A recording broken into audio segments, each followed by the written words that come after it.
On top of developing news out of the Middle East as the U.S. and Israel continue to launch strikes on Iran. This morning, Iran's capital of Tehran was hit hard by Israel, as you can see in this video. The Israeli military says they are targeting the heart of the city as Iran continues to fire retaliatory missiles of their own. Iran hitting a large number of U.S. and Israeli military targets in the region after their supreme leader was killed in one of the airstrikes. Of course, they're continuing strikes on Iran.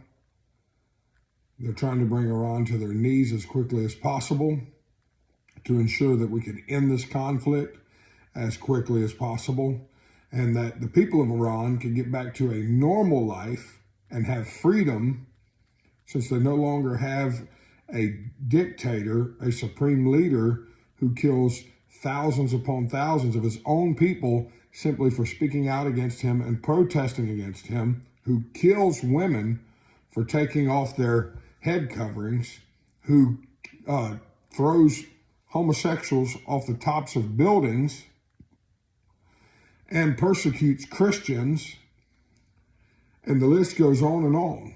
This guy was a very, very, very wicked man and a very, very evil regime that he led, and currently the regime is still in power. The objective of the United States of America is that there will be an uprising in the country of Iran, and that the people of Iran will be able to take back over their country and run their country with freedom. And obviously, a Middle Eastern country is not going to have the same freedoms that we have in the United States of America. And the reason we have those freedoms is because we fought wars to receive those freedoms. And we wouldn't have those freedoms if we had fought those wars in the motherland. If we had fought those wars in England, we wouldn't have the same volume of freedom that we have in the United States of America, which is why our forefathers moved here, started wars to have that freedom. Freedom is important. And I believe that everyone in the United States of America could gladly say we live in a free country. And there are those who want to talk about how bad this country is. You don't see them moving to Iran. You don't see them moving to Iraq. You don't see them moving to Russia or China or any other dictatorship. Why? Because they've experienced freedom and they understand that they wouldn't get that freedom anywhere else. And so I just would like to see the people of Iran experience some of that freedom and have that opportunity that we have here in America to have some freedom. And we don't realize, and we're very ungrateful, we don't realize how free we are in the United States of America. We can speak out against our government without the threat of violence, without the fear of violence. And we have a voice. We can go to the ballot box. We can add our voice to the voices of many others. We can make our voice be heard. We can make our proclamation known. And we don't have to worry about political violence or death or destruction from that.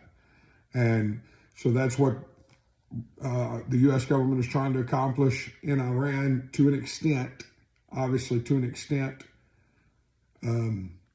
accomplish that same type of freedom where the people can take back over their own country.